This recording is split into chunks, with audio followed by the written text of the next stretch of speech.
여러분 안녕하십니까. 만화인 뉴스입니다. 여러분들 그 중앙선거관리위원회 연수원에서 중국인 간첩 99명이 체포가 되어서 일본 오키나와 그리고 이제 일본 미국 본토로 압송이 되었다, 그런 보도를 스카이데일리가 보도를 했는데요. 주한미군은 그 뭐 가짜 뉴스다 이렇게 얘기를 했고요. 국내 대부분 신문들도 가짜 뉴스라고 이렇게 비판을 했습니다. 그리고 이제 이재명 그 민주당 의원은 6개 시중은행장에 모여있는 자리에서 사실상 스카이데일리에 광고를 주지 말라는 취지의 얘기를 해서 말이죠. 스카이데일리가 이재명 의원에게 위계에 의한 업무방해 혐의로 이제 고소를 한다, 그렇게도 발표가 되었습니다. 그런데 오늘 말이죠, 스카이데일리가 독자들에게 알리는 글을 통해서 말이죠, 이렇게 얘기를 했습니다. 12월 4일 계엄하 한미 당국의 작전명은 코드 넘버 99였다. 이것은 완전히 팩트다. 이렇게까지 다시 주장을 했습니다. 저는 말이죠, 스카이데일리 의견에 100% 동의를 합니다. 이분들이 말이죠, 자살골이 아닌 이상 절대로 자살골을 넣을 리가 없잖아요.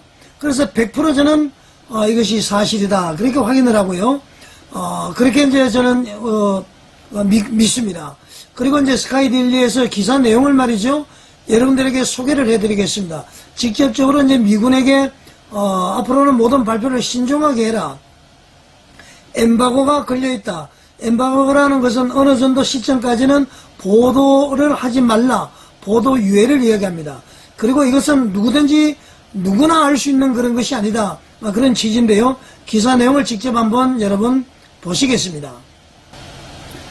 자, 여러분, 이렇게 스카이데일리인데요. 스카이데일리 독자께 알리는 걸 해서 제가 읽어드리겠습니다. 누군가의 잘잘못을 지적할 때에는 무엇이 잘못되었다고 적시하는 게 우선 순서이겠지요. 그런데 아무런 근거도 없이 거짓말을 했다고 다그치면 옳은 행동일까요?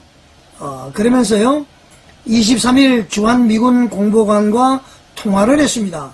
본지 16일 선거연수원 체포 중국인 99명 주일 미군기지 압송됐다 기사에 대해 SNS를 통해 완전한 거짓이라고 표현한 근거가 무엇이냐고 물었더니 그는 알아봤다.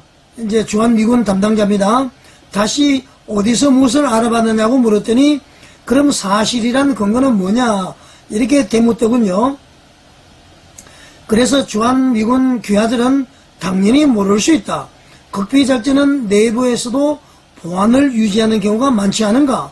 라고 되물으며 귀하를 탓하는 것은 아니고 다음부터는 단어 사용에 좀 더 신경을 쓰시라는 취지의 말을 전달했습니다.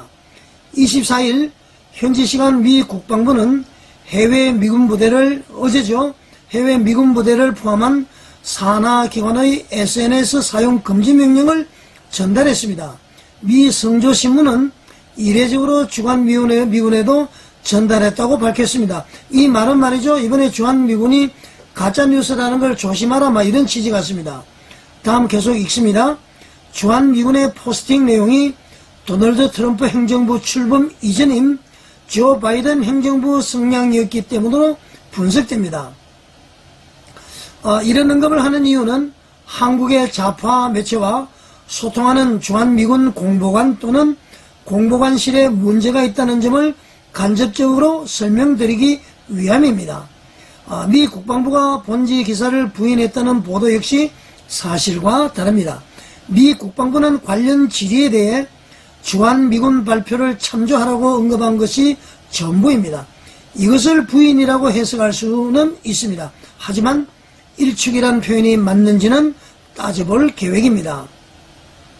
중앙선거관리위원회의 경우는 말귀를 잘 못 알아듣는 것인지 아니면 의도적인지 솔직히 헷갈립니다.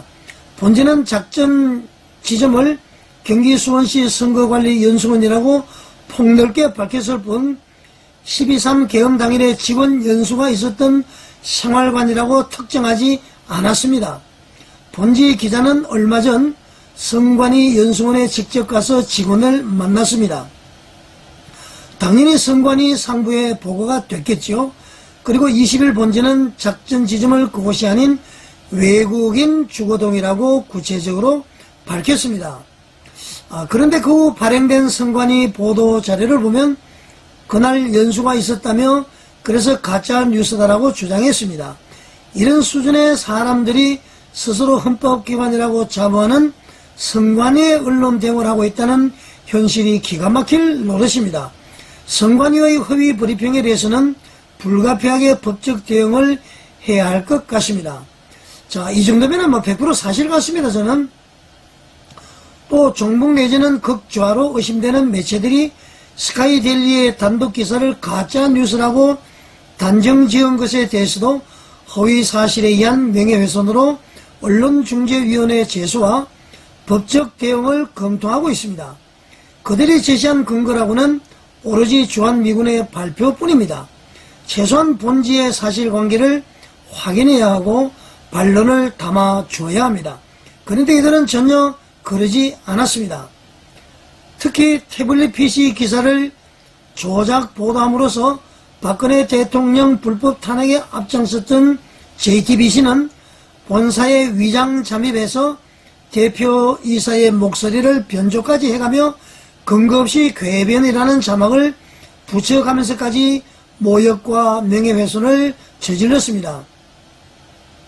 이재명 더불어민주당 대표부터 본지 기사를 가리켜 가짜뉴스, 저질찌라시라고 공개적으로 폄훼를 했고 그도는 모자라 신문사의 주 수입원인 광고 탄압을 저질렀습니다. 이 역시 법적 대응을 할 것입니다. 자, 이어서 독자 여러분, 미국의 도널드 트럼프 행정부가 출범했고 상원 인준이 필요한 장관이나 정보기관장들의 임명 승인이 속속 진행되고 있습니다. 미국 민주당의 지연 전술로 예정보다 조금 늦어지고 있습니다. 이 사건의 전모에 대한 발표 시기도 당초 예상보다 조금 늦어지고 있습니다. 이어서 감사하고 죄송합니다. 본지의 중국인 99명 주일 미군 기지 압송 관련 일련의 보도가 얼마나 큰 반향을 일으키고 있는지 잘 알고 있습니다. 역사적 손행 앞에 두려움과 막중한 책임감도 물론 있습니다. 본지는 사건의 전모를 알고 있지만 미국 관계 당국의 엠바고가 걸려 있어서 사건의 전모는 사건 전모 보도는 때를 기다리고 있습니다. 다시 말씀드리자면 이 12.3 계엄화 한미군 당국의 작전명 코드 넘버는 99 완전 팩트입니다. 이렇게 이제 보도를 했습니다. 자, 여러분, 아까 초반에도 얘기를 했습니다만은, 이 말이죠. 이 스카이데일리가 말이죠. 이 자살골을 넣지 않는 이상, 신문을 폐간을 하려고 생각하지 않는 이상, 이런 허위 기사를 쓸 수 없는 것 아닙니까? 저도 이거 100% 사실로 보고요. 그야말로 이제 우리 대한민국이 선거 부정을 저지르는 온상지가 되지 않았다는 그런 누명은 벗어나야 됩니다.